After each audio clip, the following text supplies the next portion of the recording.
Federalist 58, Part 2.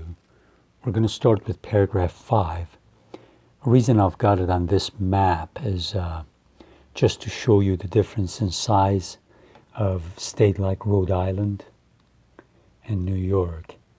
And since I started off at the beginning of this Federalist, I said one of the main issues at the Philadelphia Convention was not just the issue of slavery, northern and southern states, but also was the issue of between smaller and larger states, and how they had to make that compromise of giving every state, regardless of the size, 2 senators each. And this was driving Madison crazy, but he had to accept it. So just with that in mind, I'll start with paragraph 5. As far as paragraph 5, it says part 2, himself says part 2. As far as experience has taken place on this subject, a gradual increase of representatives under the state constitutions has at least kept pace with that of the constituents, and it appears that the former have been as ready to concur in such measures as the latter have been to call for them. There is a peculiarity in the federal constitution which ensures a watchful attention in a majority, both of the people and of their representatives, to a constitutional augmentation of the latter. The peculiarity lies in this, that one branch of the legislature is a representation of citizens and the other of the states.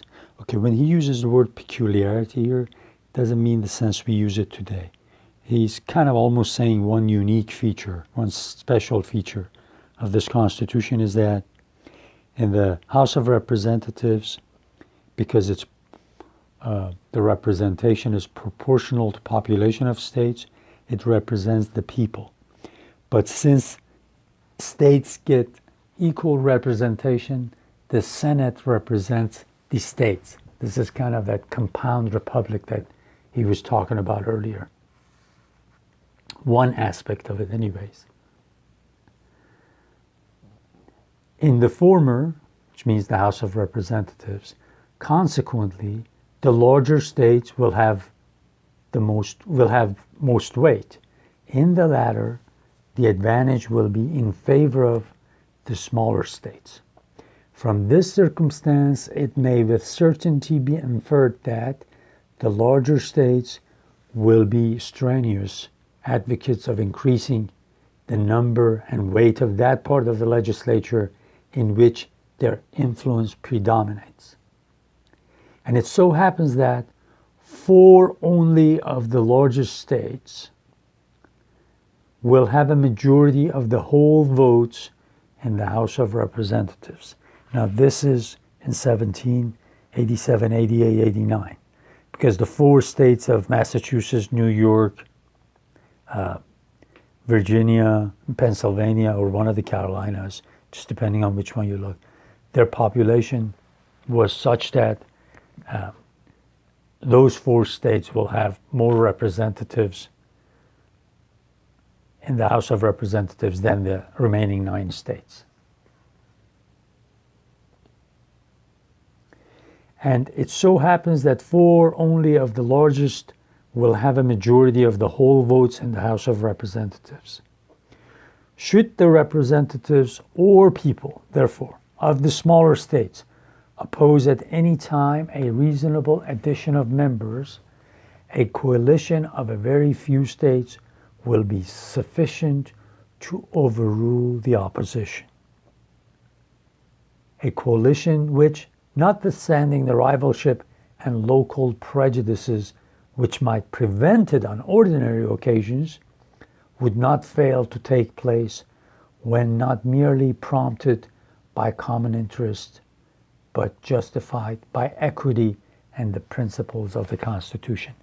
So let's say if the 9 states want to force the issue and add a law, pass a law that's going to be detrimental to the big states, those big states, regardless of how different their policies are, in this part they'll unite to stop the 9 states from enacting a bad law, a law that's detrimental to the big states.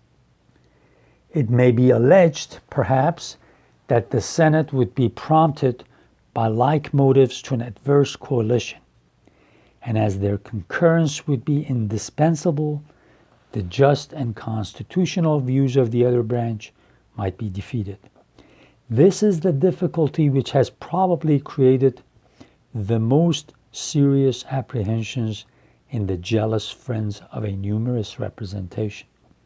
Fortunately, it is among the difficulties which, existing only in appearance, vanish on a close and accurate inspection. The following reflections will, if I mistake not, be admitted to be conclusive and satisfactory on this point. So, and also again, he brings up the fact that if Senate, especially since small states get the equal number of senators as the larger states, if the small states try to do something through the Senate, again, there is security against it. And he says he's going to go through all of these. Just keep in mind, it's very important to keep in mind that James Madison, when he got to Philadelphia, before the Constitutional Convention actually had a quorum, enough people to officially start it, he and a few other delegates from Virginia came up with their plan for the new Constitution, which was called the Virginia Plan. And in that, one of the very important things to Madison, one of the things that he wanted to make sure that would be in this Constitution, is that, first of all, the legislature would be bicameral, in other words, has a House of Representatives and a Senate. It's divided into 2. And also the representation in both are proportional to the population. This was extremely important to him. So on July 16th, right there in the middle of the Constitutional Convention, when they had to do their compromise and give the small states the same number of senators as the larger states, that really, really changed his mind, and he was really, really against that. So from then on, he decided to think of new things to put in the Constitution to check the power of small states. So keep that in mind as we read through this. Okay. Now I'll continue with the text. Notwithstanding the equal authority which will subsist between the 2 houses on all legislative subjects, except the originating of money bills. This is extremely important. Except the originating of money bills, it cannot be doubted that the House, composed of the greater number of members, when supported by the more powerful states, and speaking the known and determined sense of a majority of the people, will have no small advantage in a question depending on the comparative firmness of the 2 houses.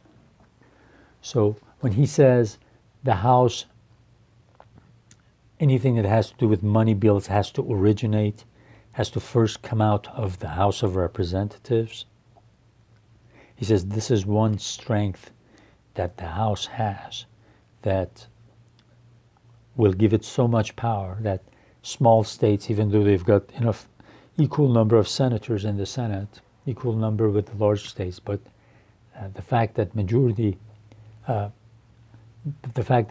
like we said, those 4 states, because of their large populations, will dominate the House of Representatives. They can influence things that way and block smaller states from affecting things. So this money bills that he's talking about, as you read American history, they call it the power of the purse. The power of the purse. In other words, the revenue that's that comes to the government and then is distributed to different agencies to do the task that they've been given. That money comes out of, at least any law that talks about spending that money, first comes out of the House of Representatives. Has to be worked on first. So he says, just that way, they have a lot of influence.